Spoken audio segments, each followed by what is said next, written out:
Hey, Coach Chelsea Ray here, and today's training is all about boosting your metabolism. We're going to go over everything that you need to know in order to shed the fat and keep it off for life. Are you excited? So, if you want to lose fat for the final time, but you do so in a very restrictive diet and you lose the weight, but then you gain it back again and then just repeat, and it's just that cycle over and over and over and over again.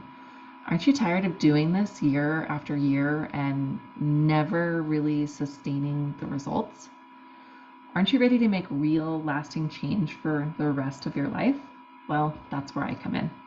So I want to go over today the 5 things that you can do right now to increase your metabolism, lay the foundation for sustainable healthy habits, get killer results without those fad diets or spending hours at the gym, and start a transformative journey that will help you to sustain the body and the feeling that you want for life.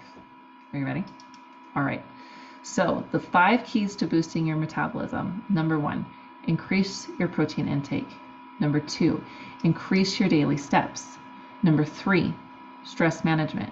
Number 4, increase your water intake. And number 5, sleep 7 or more hours a night. So let's dive a little bit deeper into each of these. So let's talk about increasing our protein intake.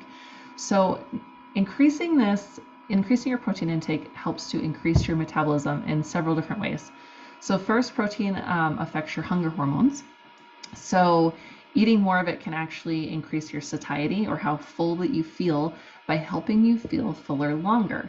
And we also burn 30% more calories just digesting protein than we do any other macro out there. Pretty crazy, right? So just by eating more protein and digesting it, you're already increasing your metabolism. Cool. Lastly, you need protein to build up your lean body mass and muscle tissue. So the more lean body mass that you have, the more calories you actually burn at rest. So the more food you can eat, the more muscle you have on your body. Sounds like a good deal, right? So some really great protein sources are things like lean meat, Greek yogurt, things like beef jerky, and occasionally, when needed, protein shakes or protein bars. I always suggest that we get our protein from whole food sources as much as possible, but hey, let's be real. Sometimes those grab and go options like the shakes and the bars are necessary. Just check the ingredient labels to make sure that there's not a bunch of crap in it. All right, next, let's talk about increasing your daily steps. That's a really great way to quickly boost your metabolism. So did you know that exercise is not the most important factor when it comes to calories burned? It's not. In fact, exercise actually only makes up about 5% of your total calorie expenditure for each day. So what matters is your TDEE. It's your total daily energy expenditure. And this is a combination of your exercise, your basal metabolic rate, so what you're doing like for the bare minimum of movement, like how your body is burning calories like just laying in bed, and your daily movement. So walking 10,000 steps per day actually adds about 500 calories to your daily expenditure. Now, I'm not saying jump right in and aim for 10,000 steps a day, especially if you're nowhere near that at this time. But pick a realistic number that you can work your way up to. Slow and steady.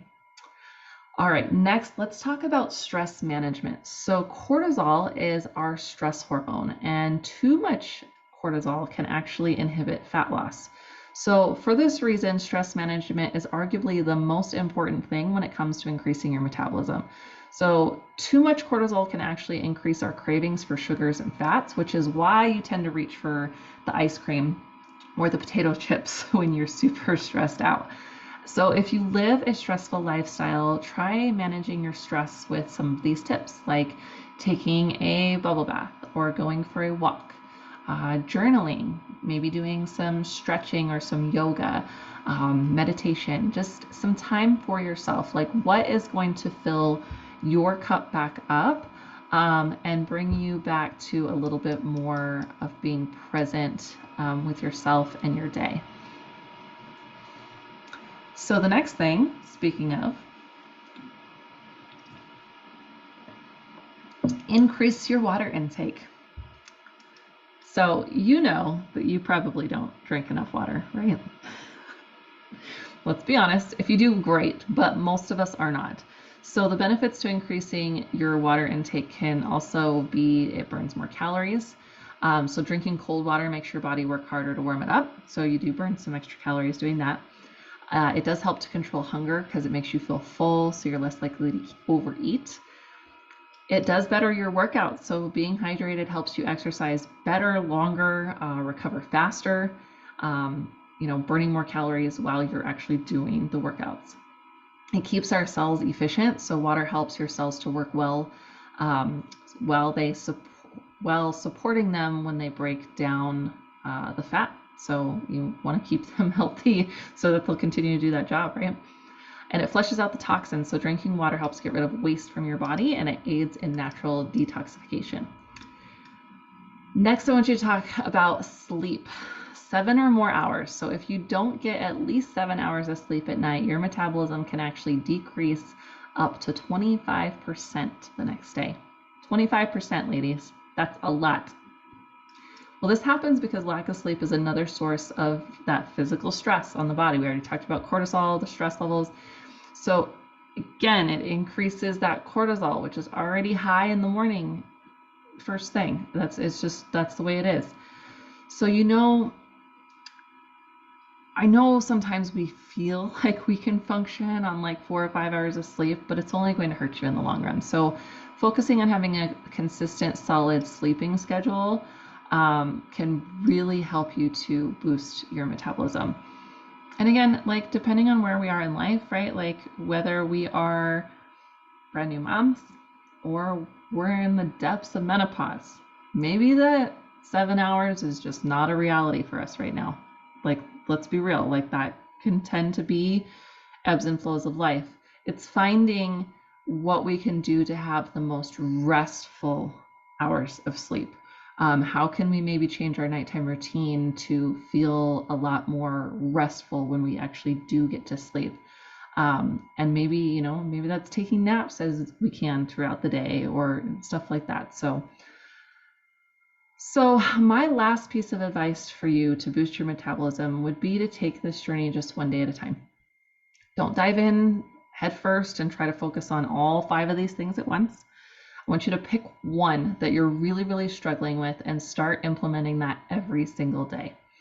Once you have that one nailed down, then add in the next one and keep slowly working your way up until you have all 5 as kind of part of your daily routine, as part of your, this is what I do, this is who I be, and these are my non-negotiables. And this is going to help you develop those foundational habits that you want to keep for life, and it's going to increase your metabolism and keep it that way. So it's time to level up, and I hope you found this training useful, and I hope that it helped you to kickstart your journey. I'm here to support you any way that you need. So reach out with any questions, comments, concerns, and make sure to like, follow, and share this with anyone who might need it. We'll see you next time.